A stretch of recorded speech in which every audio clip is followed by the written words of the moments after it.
Vince is gone. Now Triple H is taking over, and he may do some things that even surprise us. So, but I think he took it back the way wrestling used to be. People guessing, not knowing so much, and they're going to know some things anyway. I mean, or just have a feeling about it. So when it happens, it's no big deal.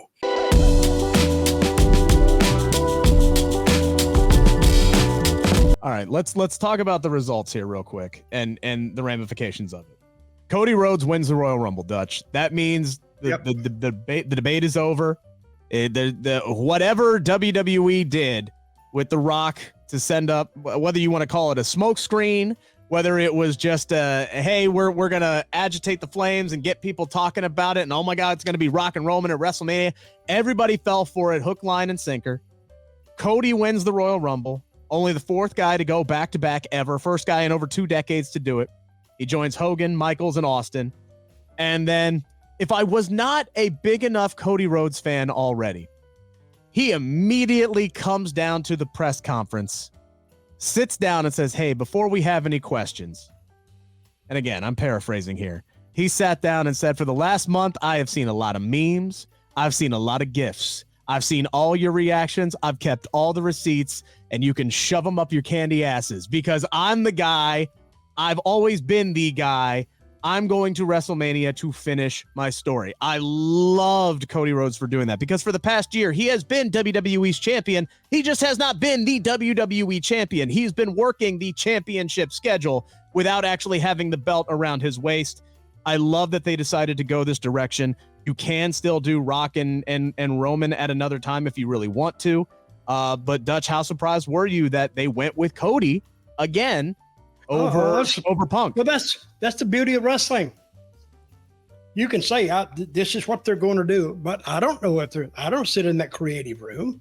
I'm not back in I don't know what they're going to do. I'm guessing like everybody else, but I'm guessing from a higher level because I think they should have drugged the story out more.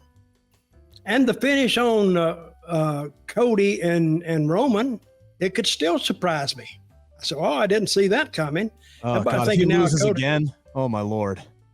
Oh, my Lord. Well, they were disappointed the last time, but yet the ratings went up. The house attendance went up. TV went up. Everything went up because people were kind of pissed off. And they're really, really wanting this. Now, it would be a great thing if it switched hands at WrestleMania. That's good because the story's still not over. Even what Triple H said, he said the story never ends, and it doesn't end. Now it used to end under Vince. Vince would shoot an angle and just a 3-week angle to take it to a pay-per-view, and they're done. All of a sudden, the guy's not even on TV next week. But now the story's never done. And look at Cody now. I think the people could be just burnt out on Roman completely. Now they want to see a different style. They will see that under Cody. And Cody's got a lot of opponents already. He's got Punk sitting there. Hey, the interview they did was one of the best interviews I've ever heard. Oh, their segment on Monday? Yes. They talked back and forth and looked at each other, and you could feel that tension coming through the screen.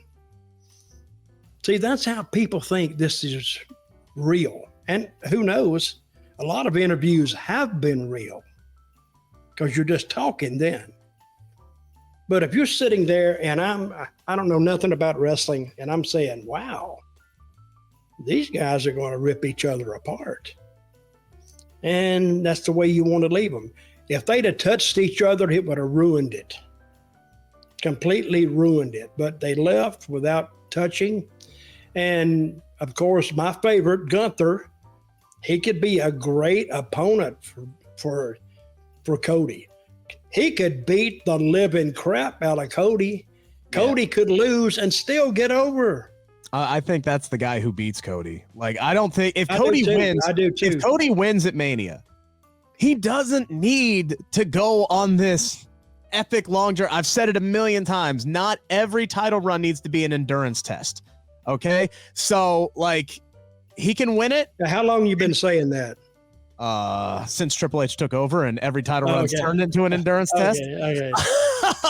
But he can lose it at SummerSlam to Gunther. Like he could, because Cody's not going to be a one title win guy.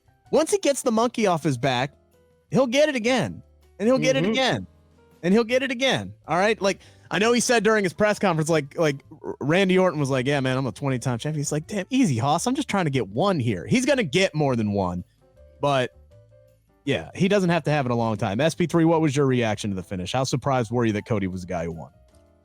I wasn't too surprised because Punk telegraphed it when he said I didn't come back 10 years to lose to Dusty's kid. I was like, oh, he's losing. As soon as he said I'm watching with my friend, my friend was like, how did you know? I was like, he said that. Like, I was like, what did he expect me to think? And that was the big tell that he was going to lose the matchup. So I wasn't too surprised after that. And how the match played out, I was like, Punk really did nothing to kind of stand out and make it his win. Like, I felt like Cody coming in at number 15, having a little sequences with Gunther, them coming back to each other, continuing their Royal Rumble rivalry, his sequences with Drew, his sequences with Punk. He stood out more. It made it his Rumble. It made it different from the year before. And this year he's going to go and he's going to finish the story. So it was just nice. It was like, oh, that's nice. It wasn't like, oh yeah. No, it was like, oh, that's nice. They're actually gonna do it. They're not gonna say, oh, we're going with Punk. Punk just came back. You could win the Rumble. They're going with Cody. It makes a lot of sense to me. Now remind me if I'm wrong here, SP3, because you're the historian, right? But I do believe of all the men who went back to back, the first time they won it, they lost at Mania. The second time around, they came back and they won. Well, Hogan did not win the Rumble when it was for the shot at WrestleMania. So he just won back to back, including one time when he was WWF champion. And then, yes, Michaels lost in 95 to Diesel at WrestleMania 11 and then beat Bret Hart at WrestleMania 12. And Austin didn't even get the shot at WrestleMania 13. He faced Bret Hart. And then in 98, he beat Shawn Michaels for the WWF championship. But that system, I think, that playbook is thrown out the window. You got a new coach now. Yeah, it's true. You got a new coach. You got a new regime. So now they're going to do it their way. That what Sid described was all under Vince. So Vince is gone. Now Triple H is taking over, and he may do some things that even surprise us. So, but I think he took it back to the way wrestling used to be. People guessing, not knowing so much, and they're going to know some things anyway. I mean, or just have a feeling about it. So when it happens, it's no big deal. But wrestling now watching wrestling on WWE, it's fun to watch because I watch it and I've seen 10 million matches, and hard for me to get excited about some of it. But some of it, because of the creativity surrounding it, is boundless. I mean, you can do a lot of things, a lot of angles with a lot of guys. So I like the lineup they got now, the way they're doing it. So Endeavor probably entered at the right time and the wrong time. At the same time, if that's possible. But I think they will still be successful regardless of what happens. It's just some bad publicity right now surrounding Vince. Yeah. I'll say this much when it comes to Cody. I think back to what Triple H said at WrestleMania last year, where he said, look, Roman's the guy, someone has to come along and take it. And then this year after the Royal Rumble win, he is all on board the Cody train, talking about he is the perfect guy to be the face of the company and take it to the next level. And I'm like, well, he's winning at the main event of WrestleMania. Yeah. Cody Rhodes handled the questions about Vince better than Triple H did. 1,000,000%. So 1,000,000%. He deserves what did Cody say? Rick, I think you've already covered this, right? I may have missed it. Yeah. I mean, you can tell me something. I've been hit on the head so many times I don't remember it. So what did Cody say?